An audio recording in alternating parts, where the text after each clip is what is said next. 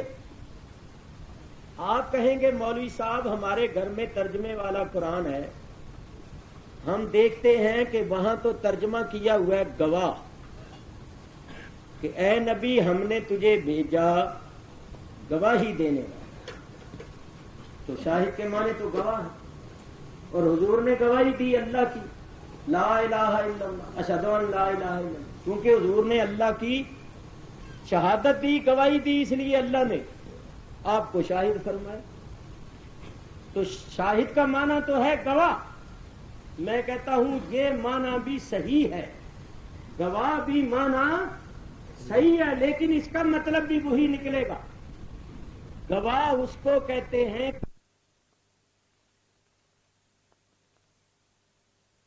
حاضر و موجود ہو کر دیکھا. کیونکہ جن کا نکاح ہوا ہے بعد میں گڑبڑ شڑبڑ ہو جائے، عدالت میں کیس چلا جائے، تو کہیں گے بھائی بلاؤ گواہ ہو.